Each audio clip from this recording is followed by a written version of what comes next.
eu peço imensa desculpa. Nós hoje estamos com mais uma das nossas sessões de conversa com a diáspora. Estivemos a aguardar também a disponibilidade do Sr. Ministro da Ciência, Tecnologia e Ensino Superior. Acabamos de ter a confirmação que o Ministro Manuel Leitor já está disponível. E, portanto, se calhar iríamos começar. Sr. Ministro, está-nos a ouvir? Muito bem. Muito obrigado. Bom, em primeiro lugar, queria dar-lhes boa tarde a todos. Espero que estejam todos bem. Eu estou a fazer esta ligação desde Madrid com a nossa equipa em Lisboa. Eu suponho que neste momento nós temos uns 15 conselheiros aproximadamente e que representam aqui vários países: Alemanha, Singapura, Estados Unidos, Brasil, Bélgica, Suíça, Portugal, Arábia Saudita, Alemanha e eu aqui em Espanha. E o que eu acordei há umas semanas com o Sr. Ministro Manuel Leitor foi que nós hoje teríamos uma sessão sobre ciência, tecnologia, enfim, e o papel, não é, de Portugal e, sobretudo, pensar Portugal no contexto do papel científico europeu. Eu ia, com licença do Sr. Ministro, ia fazer uma muito breve introdução. O Ministro Manuel Leitor é licenciado em Engenharia Mecânica pelo Instituto Superior Técnico em Lisboa, professor catedrático no mesmo Instituto Superior Técnico, lecionou em universidades internacionais como Harvard, a Universidade de Austin, em Texas, e desde os anos 90 ele dedica-se ao estudo de políticas da ciência, tecnologia e inovação, incluindo políticas de gestão do ensino superior. Como atual ministro, anteriormente secretário de Estado, e tem tido uma dedicação especial na questão da modernização do ensino superior português, procura do financiamento público e privado para a atividade da ciência e da tecnologia e também concepção e concretização de consórcios internacionais em investigação e formação avançada entre universidades portuguesas e norte-americanas no âmbito da ciência e da tecnologia. Eu penso sinceramente que nós estamos num momento em que aqui o mais importante, na verdade, é ouvir o nosso ministro e que depois os nossos conselheiros possam fazer as várias perguntas e os comentários e as reflexões que entenderem serão as mais pertinentes. Eu, sem mais, queria agradecer a vossa presença, queria agradecer também o apoio da equipa do Conselho de Diáspora em Portugal e do Filipe de Botton, muito especialmente. Olá, Filipe. E vamos começar. Eu penso que aqui o mais importante é nós ouvirmos o Manuel Leitor e depois iremos programando as nossas perguntas, iremos fazendo a intervenção mais ou menos em direto como pusermos. Assim, muito obrigado. Sr. Ministro, tem a palavra. Obrigado. Muito obrigado e bom dia ou boa tarde a todos. Eu faço esta audiência, eu acho que obviamente vou-vos dar algumas notas, mas gostaria sobretudo de receber as vossas perguntas, porque muitos dos que estão a ouvir têm participado ativamente naquilo que tem sido a construção gradual e sistémica de um Portugal mais inovador. E por isso estão, tão bem como eu, posicionados para, não apenas para fazer perguntas, mas para intervir nesta questão.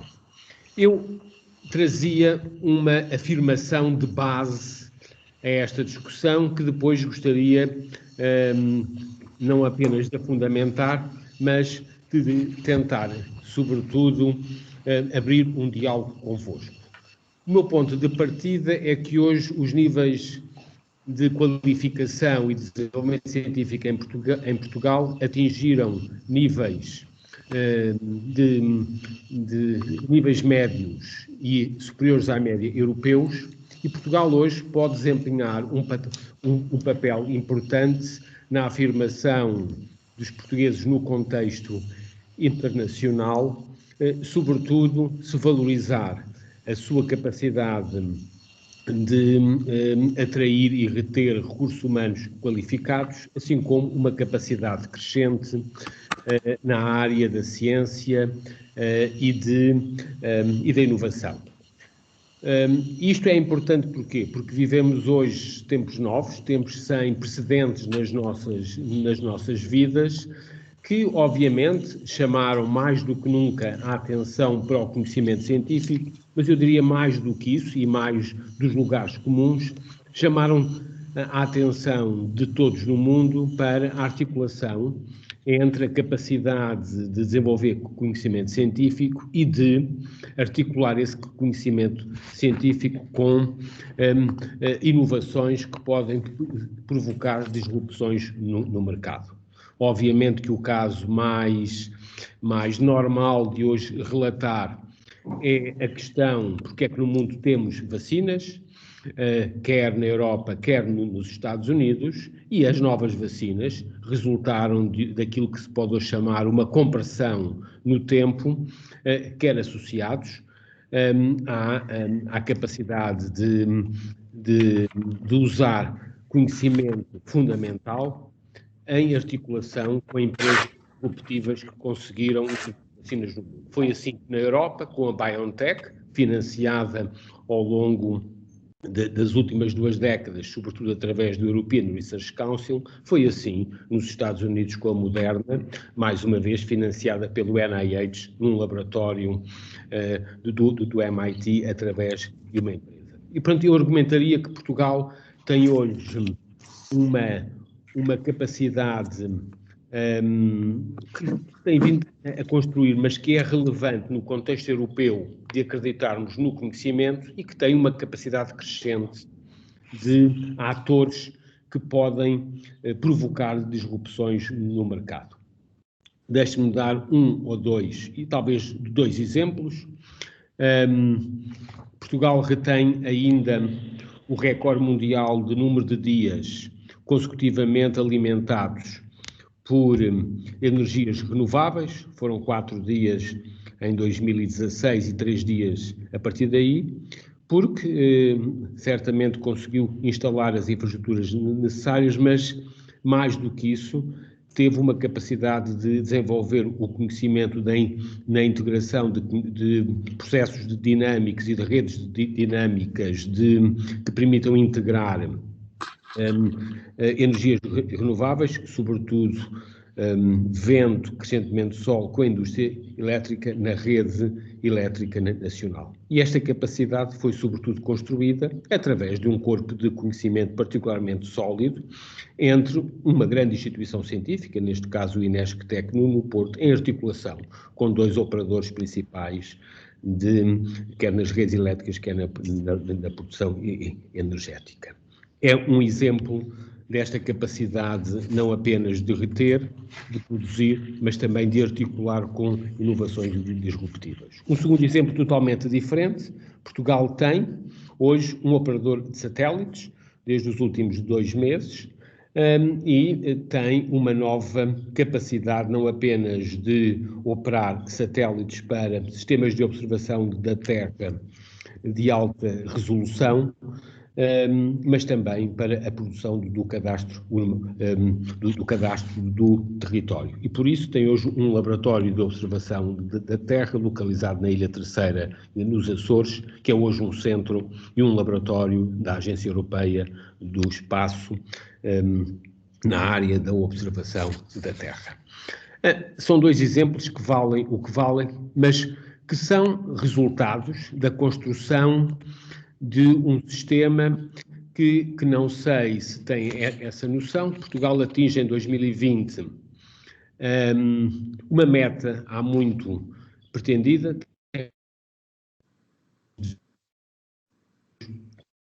ao ensino superior. Eram 40% em 2015, eram apenas 30% em 2010. Portanto, nos últimos 10 anos, passámos de 30% para 40%, para 50% os jovens com 20 anos a participar no ensino superior.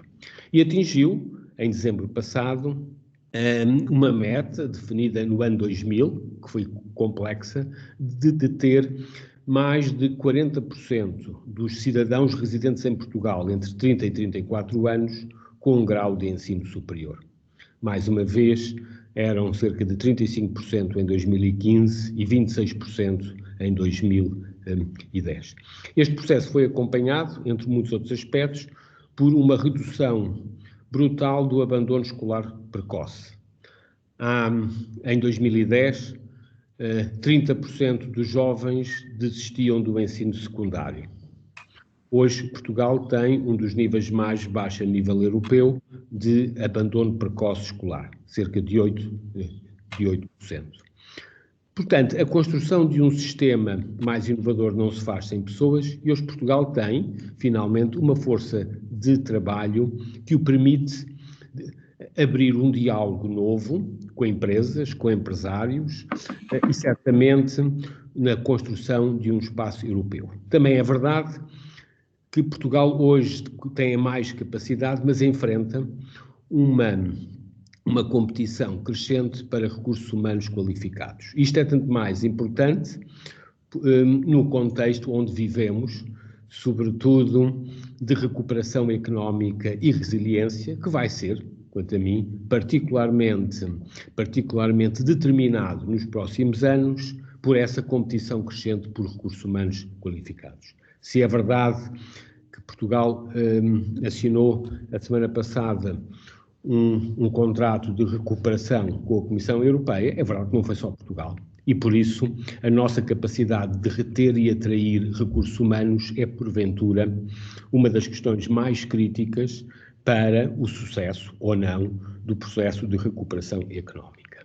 Este processo em toda a Europa é hoje particularmente crítico quando, após a pandemia, a Europa ficou de alerta para a sua necessidade de reduzir a dependência externa. Veja-se, por exemplo, o caso da indústria farmacêutica, onde a Europa depende de 80% de matérias-primas, sobretudo vindas de um único país, a Índia, mas em todas as outras áreas. Por exemplo, o que se passou, de repente, quando os países europeus perceberam que não tinham máscaras, nem tinham a capacidade de as produzir face à dependência que tinham do exterior. E a mobilização foi particularmente importante nesse contexto. Mas isto podia ser para máscaras, também podia dizer que, pelo outro lado, Portugal também teve, ao longo dos últimos anos, a capacidade de identificar alguns projetos bandeira, sobretudo em forte cooperação internacional. E, por exemplo, hoje tem uma das maiores empresas de engenharia na Europa que faz toda a transformação e processamento de dados para o Visa. E tem, de facto, um dos unicórnios associados à inteligência artificial, quer na área daquilo que na gíria anglo-saxónica se chama Real-Time Artificial Intelligence, mas também na aplicação da inteligência artificial a sistemas de tradução da língua. Muitos destes projetos resultaram de uma vontade grande de colaborar também com os Estados Unidos, e vejo aqui a ouvir esta intervenção o José Manuel Fonseca de Moura, que tem estado muito associado a este processo e que, de facto, quer da colaboração com a Universidade de Carnegie Mellon nos últimos 10 anos, quer com o MIT, surgiram hoje um conjunto de unicórnios e de empresas de base tecnológica que operam ao melhor nível mundial. Mas, de facto, se é verdade esta existência de polos de elevada inovação que nos dão a capacidade, há também a coexistência ainda de sistemas menos inovadores, de uma estrutura industrial que, em algumas áreas, não atingiu esse desempenho. E, por isso, perceber a capacidade de Portugal fazer face a um plano de recuperação e, obviamente, trabalhar com a diáspora portuguesa para melhor valorizar esta capacidade é particularmente importante. Ainda hoje de manhã recebi uma empresa da Califórnia para vir instalar em Portugal um novo operador de antenas para o espaço, para apoiar operações a nível global, sobretudo com um novo sistema de radar e, obviamente, com a capacidade de recrutar em Portugal uma força de trabalho capaz de o fazer, sobretudo em sistemas alimentados com competências que estão a evoluir de uma forma desesperada. E, obviamente, esta capacidade hoje de atrair e reter recursos humanos face, por um lado, às oportunidades crescentes da transição do digital, mas, por outro lado, a uma exigência enorme de uma transição ecológica que nos vai afetar a próxima década, será particularmente determinante perceber como é que Portugal pode atuar no contexto internacional, devido à sua dimensão relativa. Quanto a mim, só o poderá fazer num contexto de forte abertura, retendo talento e crescendo de uma forma gradual e global ao nível da capacitação, quer científica, quer tecnológica, quer de inovação, mas que essa capacidade de inovação só resultará se conseguir aceder a mercados globais e, por isso, depende certamente da relação, também com uma diáspora, mas certamente com atores a nível internacional. O que é novo é que hoje temos uma capacidade humana mais qualificada do que tínhamos há 5 e do que tínhamos há 10 anos, com números que nos dão a confiança que podemos fazer mais e melhor, sobretudo orientando aquilo que são os recursos para as áreas do conhecimento e de inovação. E, portanto, não queria vos encher com mais números, com mais dados, mas talvez uma última ideia importante, que é a presença de Portugal nos programas europeus de apoio à inovação.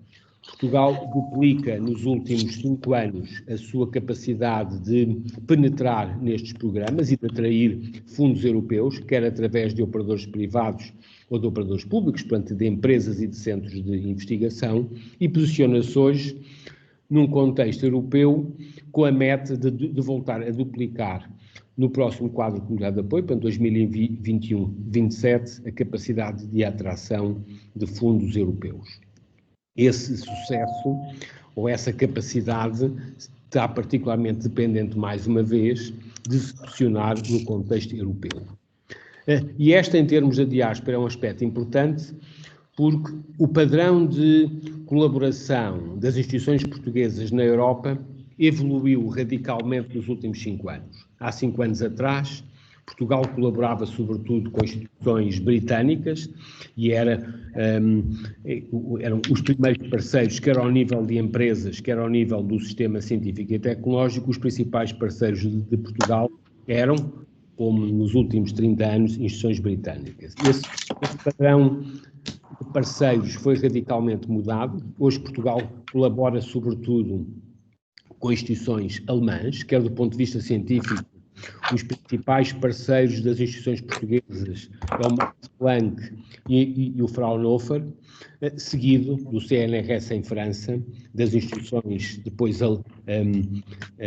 espanholas, e as instituições inglesas hoje estão em quinto lugar ao nível do volume de parcerias com instituições portuguesas. Naturalmente associado com esta evolução nos últimos 5 anos radical do tipo de parcerias das instituições científicas e das empresas portuguesas, está também, naturalmente, a evolução do investimento de empresas alemãs em Portugal, quer através do aumento crescente do investimento da Bosch e da Continental, mas também de uma forma mais recente de empresas como a Volkswagen e a BMW.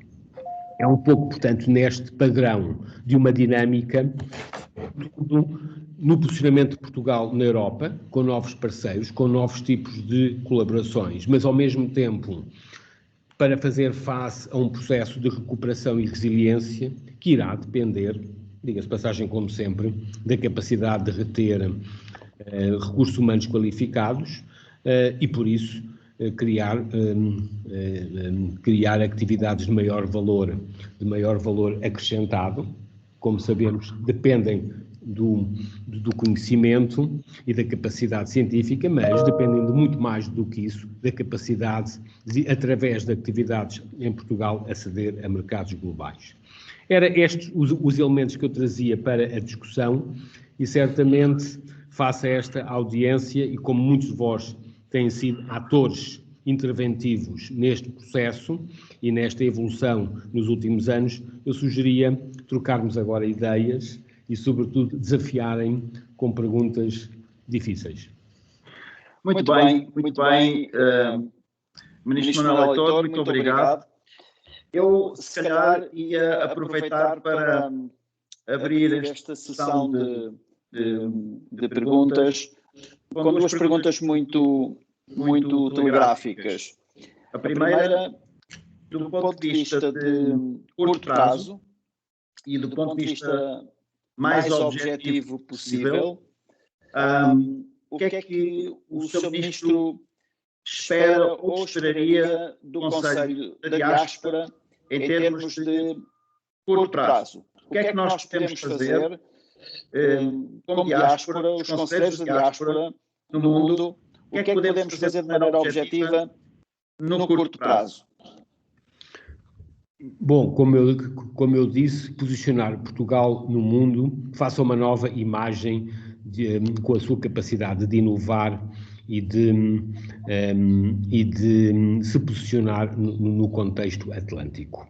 Eu vejo que na audiência, entre muitos outros, está o John Mell, que tem participado neste processo, quer do ponto de vista da cooperação científica, quer na instalação de novas atividades económicas na área da farmacologia e da biologia molecular. Mas, ao mesmo tempo, também, por exemplo, o Zé Manuel Fonseca de Moura, que há bocadinho estava na reunião, penso que ainda está, tem participado e ainda há 2 meses fiz um tour com ele em pequenas empresas de base tecnológica portuguesas para perceber a capacidade, sobretudo, de atuar com grandes parceiros globais e norte-americanos em particular.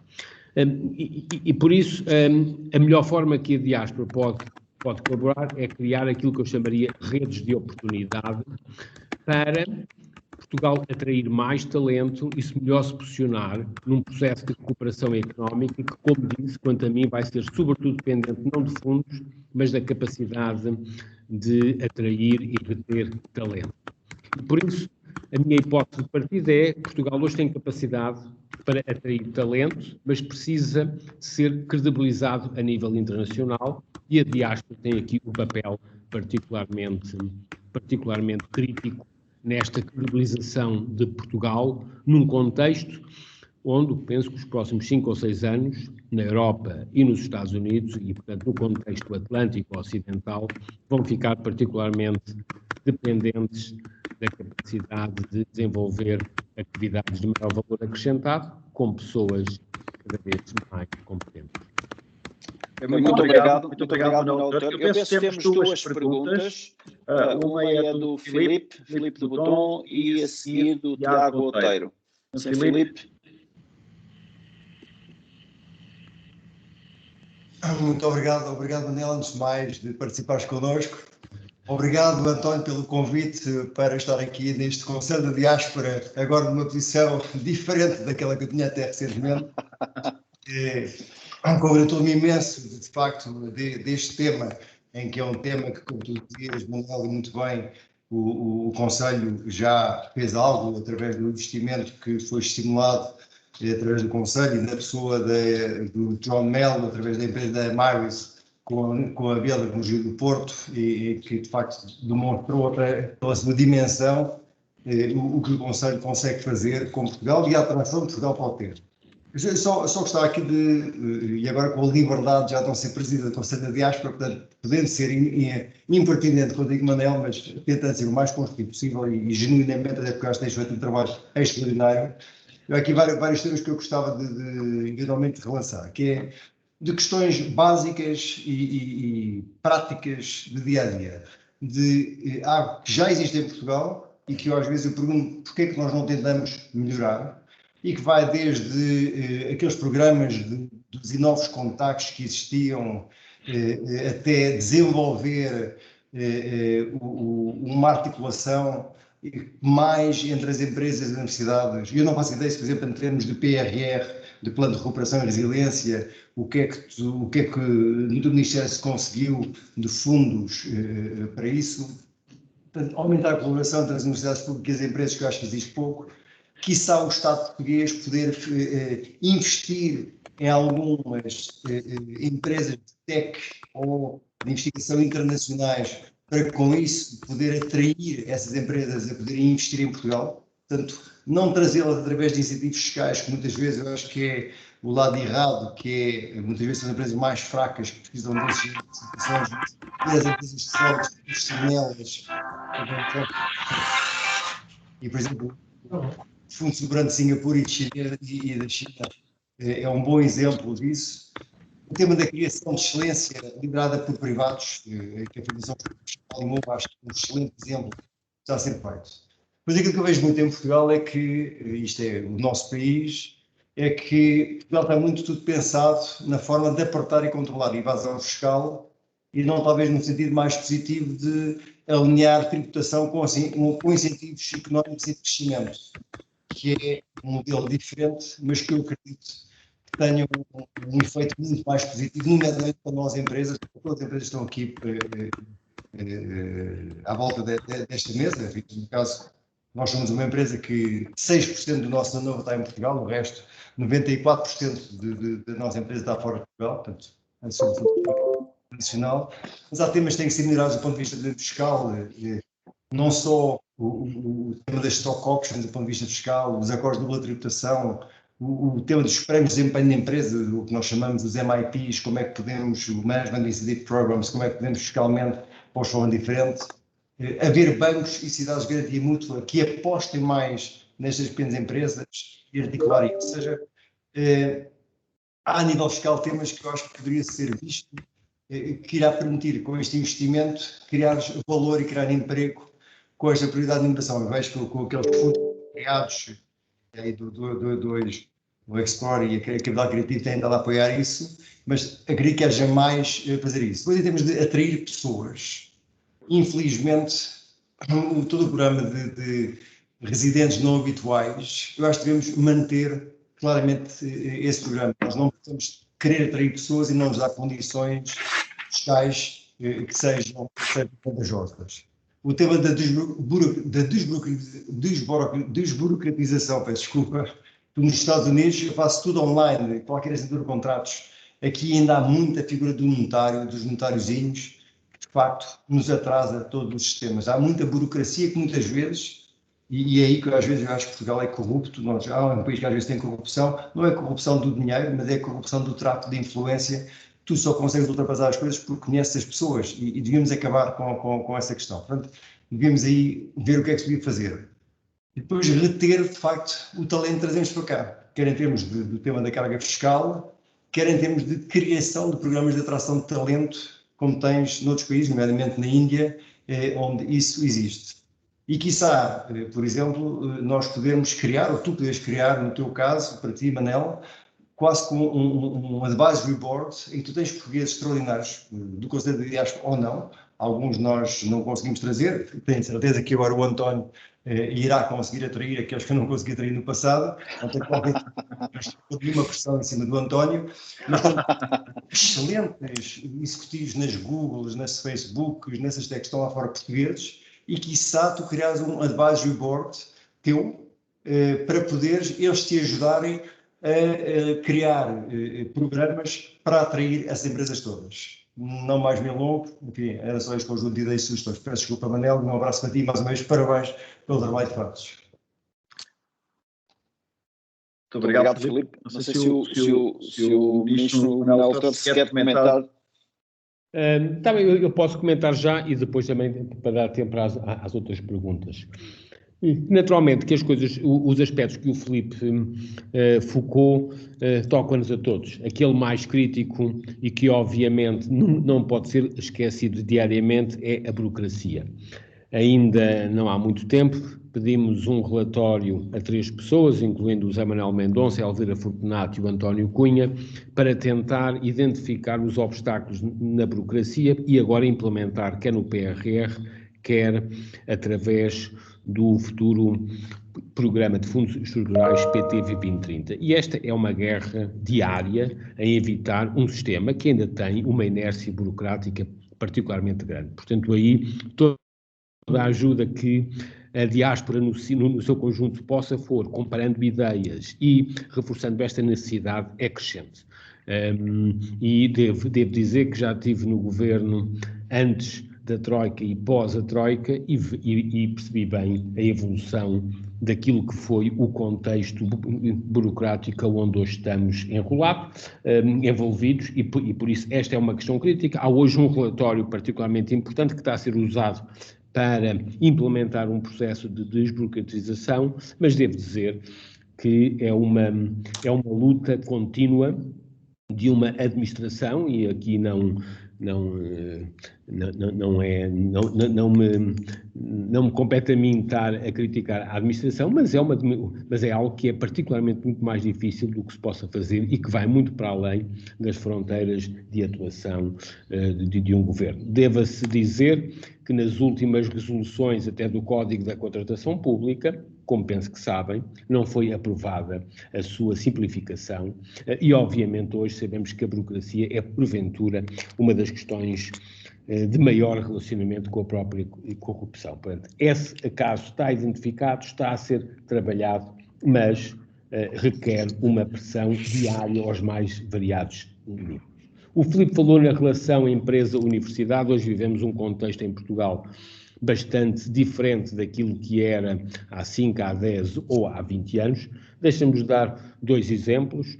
Nos últimos 3 anos foram abertos estímulos para a criação de próprios laboratórios chamados colaborativos entre o setor empresarial e o sistema científico. Hoje temos 35 laboratórios por todo o país, desde as áreas biomédicas às áreas agroindustriais, incluindo as áreas da economia azul.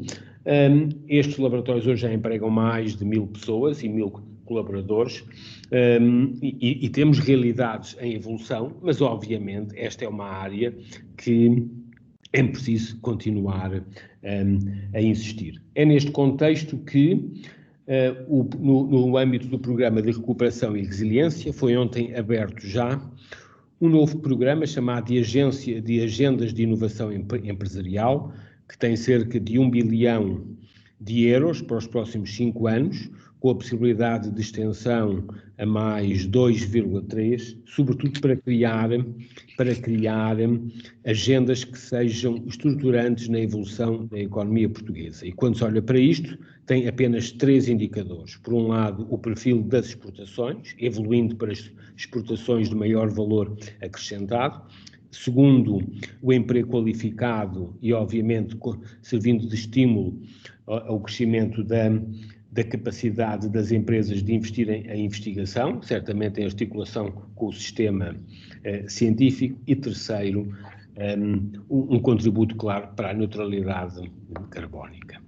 Estas agendas têm uma primeira manifestação de interesse até 30 de setembro.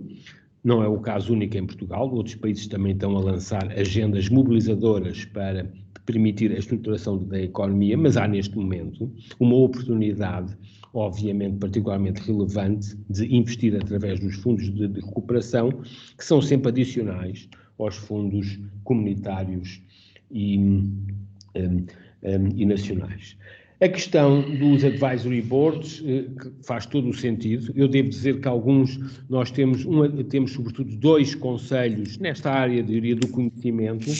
Um que é o Conselho Coordenador do Ensino Superior, e alguns de vocês participam. Vejo o José Manuel Fonseca de Moura, que é um dos 5 elementos externos do Conselho Coordenador do Ensino Superior, que é um conselho de consulta do Governo e do Parlamento para as matérias do ensino superior, e criámos recentemente, há cerca de 3 meses, o Conselho Nacional de Ciência, Tecnologia e Inovação, que inclui empresários e investigadores, é coordenado pelo José Manuel Mendonça e que tem o próprio Conselho uma função clara de também interagir com membros e portugueses, quer na diáspora, quer estrangeiros por todo o mundo. Portanto, temos 2 conselhos que podem atuar a esse nível. Alguns de vocês já participam nestes 2 conselhos, mas será obviamente um aspecto importante sempre a reforçar, quer no âmbito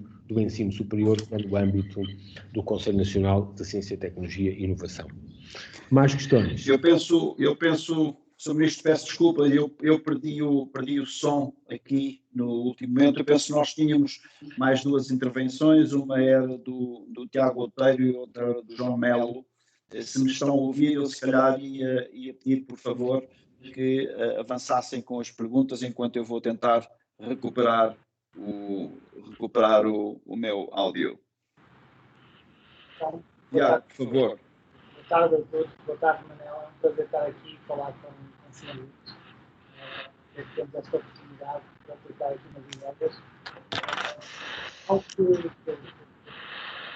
muitos anos, como sabe, é a questão da atração de talento,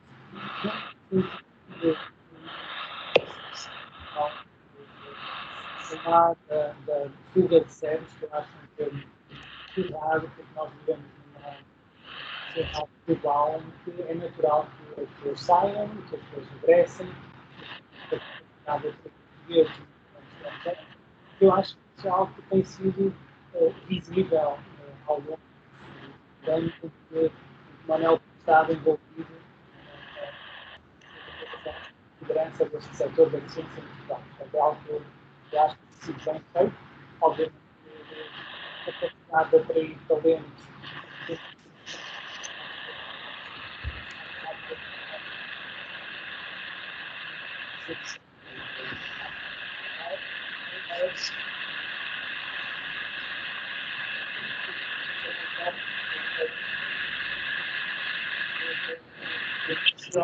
Desculpa, Tiago, desculpa, é que não se percebe, nós não está com uma qualidade de som e não estamos a conseguir perceber, e acho que é geral. Ninguém ouve. Tiago, faz uma coisa, tira a tua imagem e fica só com o som, para diminuir a largura de banda. É mais vale, obrigada. Temos a perder de não te ver, mas assim vamos te ver. Não. Agora deve estar melhor. Agora sim, agora melhorou. Okay. Então, não vou repetir tudo, eu espero que tenham conseguido ouvir alguma coisa, não quero tirar aqui muito tempo, mas dizia só que acho que tem sido muito bem feito nos anos de governação do Manel, esta relação com o investimento que se faz nas pessoas e tentar atrair alguma capacidade científica sem ter esta preocupação de ficarmos agarrados à fuga de cérebros, porque acho que os cérebros que saem, as pessoas que saem, podem continuar a ajudar e a contribuir para Portugal. Eu queria só tocar aqui em 2 pontos que me parecem importantes.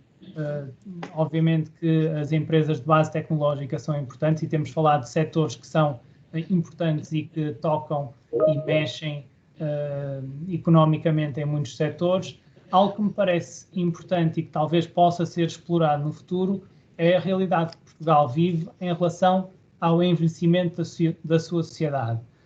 É um problema que, obviamente, que não afeta só Portugal, mas em que Portugal tem se calhar, alguma competência também e oferece oportunidades de investigação nesta área, nomeadamente nas doenças que vejo aqui, por exemplo, também o George Perry, que é um grande especialista na doença de Alzheimer, e, portanto, acho que Portugal pode pensar em investir aqui nesta área. Há muita coisa a acontecer neste momento na área, nesta área em particular do envelhecimento. As doenças neurodegenerativas vão ser um problema cada vez maior nos anos que virão aí pela frente, e acho que Portugal se pode tentar posicionar aqui nesta área. E depois outra ideia que eu gostaria de deixar e que às vezes complica também o envolvimento de pessoas mais séniores no sistema académico português é a necessidade de, a maior parte das posições, requererem exclusividade. E isto faz com que seja difícil, às vezes, pessoas que estão estabelecidas fora, de poderem contribuir e participar mais diretamente no sistema académico português. Portanto, se haverá alguma forma de flexibilizar isso também para permitir que mais pessoas que estão fora possam contribuir também nesta área da ciência. Era isso.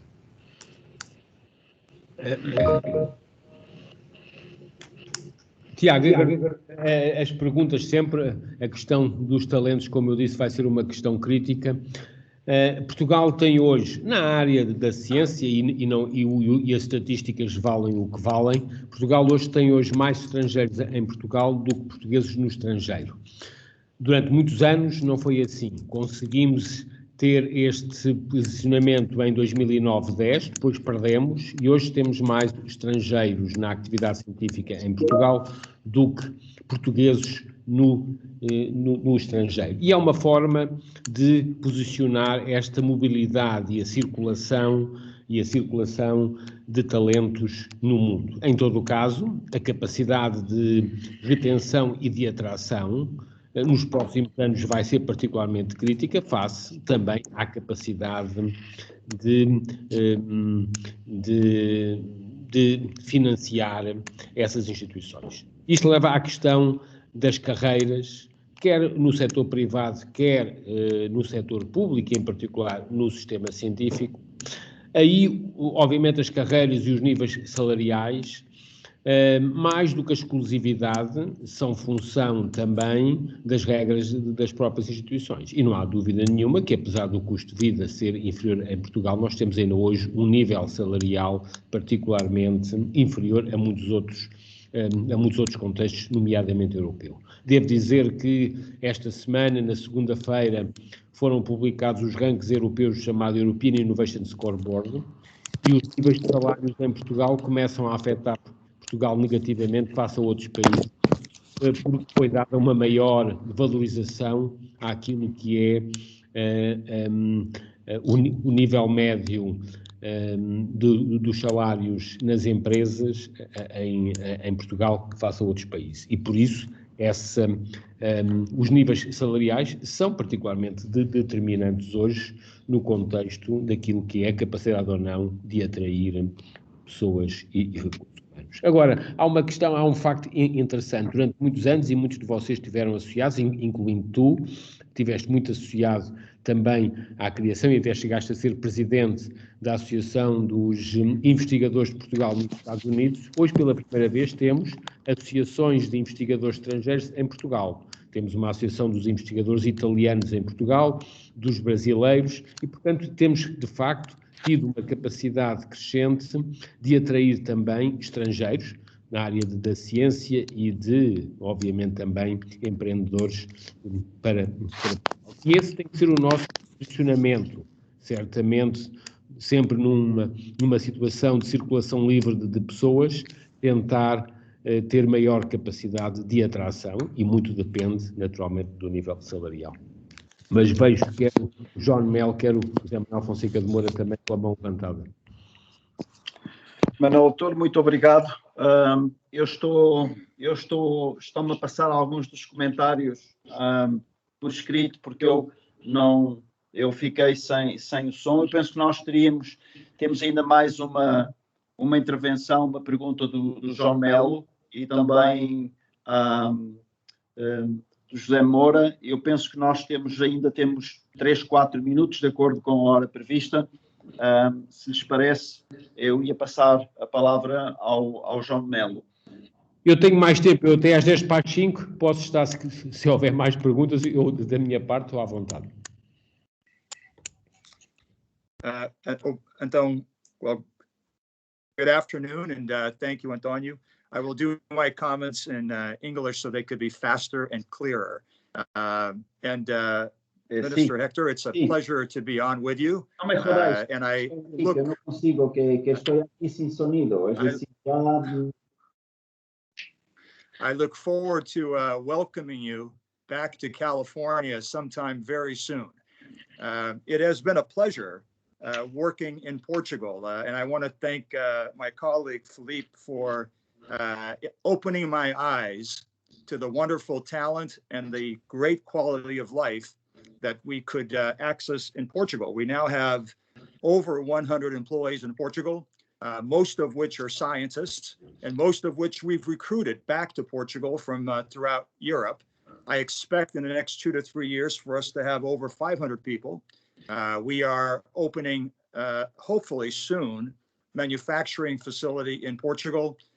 We are opening offices in Lisbon to really focus on what I think is the next generation of social media, which is human digital commerce. And I would like to base that in Portugal because of the capability that we could hire. And, you know, I want to welcome you to help us bring the leading RNA vaccine technology to Portugal. I believe we should be developing it there. I believe we should be manufacturing there. We are very quickly advancing to human trials in South Africa as a way to ensure the technology does help the world very quickly. But again, I would like to bring that technology to Portugal, and I'd like to make sure we continue to advance and deepen the technology base that we have there. And last but not least, as a result of our first project, we now have major innovations coming out of Portugal. One for color cosmetics, the biosilica. Secondly, a biopreservative that's going to revolutionize how meat is transported around the world. That was discovered in Portugal. And I love the idea that we can hire amazing people. We can work in a place that's very productive, and we can lead in patents and innovation in Portugal that then end up really moving markets around the world. So thank you for your support. I hope to continue working and exploring more opportunities. And I would like your help in making sure we advance the RNA vaccine technology. And as Philippe said, the only thing I'd like to see better is the knowledge and relationship bureaucracy. There is no need for people to connect people, especially when they're not really that good, when in fact things can be done very directly and quickly as a way to make the world healthier. So thank you. Great, John. Thank you very much. José Moura. Ok, bom dia ou boa tarde, e muito obrigado pela todas as informações que nos acabou de dar o Sr. Ministro Manuel Leitor. Primeiro eu houve uma pergunta que fez logo no princípio, como é que a diáspora pode colaborar ou cooperar. E eu acho que uma das coisas que a gente pode fazer, cada um de nós nas comunidades em que intervimos a nível internacional, é banalizar o conhecimento o conhecimento da qualidade das empresas de alta tecnologia em Portugal. Começam a aparecer, que são extremamente competitivas a nível internacional e, por outro lado, e muito importante, banalizar aquilo que o John Mello acabou de referir, que é a alta qualidade dos investigadores portugueses, quer professores universitários, quer investigadores nos centros e das instituições de investigação portuguesa e das universidades. Por isso, eu acho que, de facto, se há uma coisa que olhando para Portugal, aconteceu nos últimos 15 anos, mais ou menos, é a abertura da universidade e das instituições às empresas e também das empresas às universidades. Portanto, eu acho que tornar isto conhecido como um facto trivial da vida, Portugal é tão competitivo nestes domínios como qualquer dos países que normalmente se associa mais avançados, como a Alemanha, a França, etc. Acho que em Portugal existem todas as condições para, por exemplo, as empresas fazerem aquilo que o John Mello acabou de referir, que é colocarem em Portugal centros de desenvolvimento e investigação. Portanto, e isto acho que é um primeiro aspecto. O segundo aspecto, talvez o Ministro possa referir, fundamentar com números, o meu understanding, a minha compreensão em Portugal é que, por exemplo, o número de investigadores que existem com o grau de doutoramento, por exemplo, investigadores avançados, atingiu em Portugal um número altamente competitivo, pelo menos a nível europeu. Eu não sei exatamente o número, mas sei que estamos muito bem colocados aí. Portanto, a par do que referiu dos 40% ou 50% do grupo etário dos 30 aos 34 anos que têm formação universitária, há também um número muito elevado de agentes de investigação que já não estão só na universidade, mas estão também nas empresas. Portanto, isto tudo mostra a evolução que houve nos últimos anos.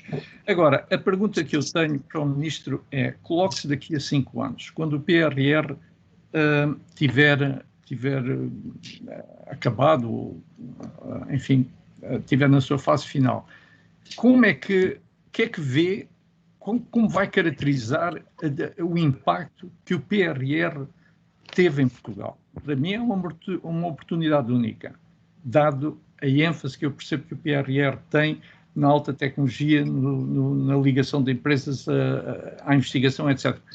Para si, como é que vê, como é que Portugal vai ser diferente daqui a 5 anos e qual é a melhor maneira de atingir esses objetivos? Muito obrigado. Muito obrigado, Zé Manel. Os números são claros. Os últimos dados oficiais, eu estava aqui a ver os números, são dados de dezembro de 2019, os de 2020 são sempre publicados pelo Eurostat no verão, portanto daqui a um mês. Mas os números de 2019 davam para Portugal 50 mil investigadores, quando quantabilizados a tempo integral. Isto mostra que são 10 investigadores por 1000 ativos, 38% dos quais nas empresas. Este número é particularmente importante. Portanto, hoje os dados oficiais mostram, e são dados quantificados em termos iguais em todo o mundo, que cerca de 48%, portanto 38% dos investigadores estão no setor empresarial, isto representa em tempo integral 19.283 investigadores. É um aumento de 64% face a 2015. Em 2015, Portugal registava, segundo as estatísticas internacionais, 11.800 investigadores nas empresas e os últimos dados oficiais mostram, como disse, 29 mil investigadores. Portanto, a evolução é, de facto, particularmente interessante e mostra uma estrutura empresarial bastante diferente. Naturalmente que, quando olhamos para os indicadores, sobretudo da atividade empresarial, percebemos também que a evolução deste cenário de inovação de Portugal foi feita com padrões radicalmente distintos daquilo que é típico, sobretudo nos grandes países, que é feita através de grandes empresas. Em Portugal isto foi feito através de muitas pequenas empresas. Isto, se é muito interessante, é também um desafio para a capacidade destas empresas, sobretudo de atuarem nos mercados globais, devido à sua dimensão crítica. E hoje, de facto, que isso é uma característica, o sistema de inovação português é, sobretudo, baseado com muito pequenas empresas. E é interessante, e alguns de vocês lembram-se, há 20 anos atrás, andávamos quase a pedir às instituições para concorrerem ao sistema de incentivos fiscais para a investigação e desenvolvimento ao CIFID. Não tínhamos 100 empresas que sequer concorriam ao sistema de incentivos fiscais para apoiar a investigação. Hoje temos mais de 3.000 empresas que submetem todos os anos despesas de investigação e desenvolvimento. Mais uma vez, são muito pequenas empresas, mas é um sistema empresarial totalmente diferente. Como eu disse, e agora para a parte final da pergunta, o PRR tem 3 metas claras E eu acho que tem que ser avaliado em relação a isso. Por um lado, o aumento das exportações de maior valor acrescentado, e, portanto, como penso que sabem, a balança tecnológica portuguesa aumentou radicalmente nos últimos anos e hoje é positiva, mas a ideia é aumentar em 50% as exportações de maior valor acrescentado. Consegue-se ou não se consegue, mas essa é a meta do PRR português. Por outro lado, na área da investigação e desenvolvimento, atingir até 2030 3% do PIB em investigação, sendo 1/3 no setor público e 2/3 nas empresas. O que é que isto mostra? O que é que isto implica? Isto implica duplicar numa década a despesa pública em ID, mas triplicar, multiplicar por 3 vezes a despesa privada em ID. A despesa privada em ID, como muitos de vocês sabem, que têm essa experiência própria, é sobretudo emprego qualificado nas empresas e o envolvimento desses empregadores em projetos de elevada sofisticação. Quando transformamos isto em números de empresas, isto implica criar 25 mil empregos qualificados na década em Portugal, no setor empresarial. E esta é a meta do PRR português. A terceira meta tem a ver com os níveis de neutralidade carbónica até 2050 e, portanto, Portugal atingir a neutralidade carbónica entre 2040 e 2050. Obviamente que já cá não estaremos nessa altura para ver se atingiu ou não, mas estes 3 indicadores, exportações de maior valor acrescentado, emprego qualificado através do investimento empresarial em investigação e desenvolvimento, com base na alavancagem do investimento público, e a neutralidade carbónica, têm todos metas intermédias para 2026, 2030, 2040, e estes números estão incluídos no contrato do PRR, mas foram estas 3 metas que Portugal contratualizou com a Comissão Europeia. Muito obrigado, Sr. Ministro. Eu não sei se temos mais alguma pergunta. Eu, pelo menos aqui no meu chat, não estou a ver. Se quiserem depois enviar perguntas por escritos ou que eu possa partilhar alguns documentos, tenho o máximo interesse e, sobretudo, espero que em muito breve possamos também ter uma reunião até presencial em Portugal ou em qualquer outra zona do mundo, porque estas reuniões face a face também têm uma vantagem grande para trocarmos impressões de uma forma mais informal e por isso agradeço o convite, agradeço ao António ter-se lembrado de me chamar a este desafio e é sempre um prazer estar com a diáspora. Não escondo também a saudade de encontrar alguns de vocês do lado do Atlântico, mas espero que em breve possamos retomar essa tradição. Muito obrigado. Então, olha, Manel Heitor, muito obrado. Fica desde já aceite o desafio e também a ameaça de que o vamos convocar a muito breve prazo. Eu acho que aqui a dificuldade neste momento vai ser ver em que momento é que nós estamos em relação, enfim, à crise sanitária e as restrições, mas nós temos certamente alguns slots previstos para os próximos tempos, nomeadamente em Lisboa, e com certeza que fica já aqui aceito o convite. Eu penso que das coisas que foram ditas, as perguntas que foram feitas e as respostas também que foram dadas, eu acho que fica aqui um desafio e se calhar um bocadinho de homework, porque entre aquelas coisas que o Sr. Ministro nos falou, também algumas reflexões e concretamente a reflexão que o Filipe fazia sobre a questão dos incentivos. Os incentivos, digamos, no seu quadro mais geral de incentivos, os incentivos fiscais, financeiros, a diminuição da burocracia, mas também a atração de talento.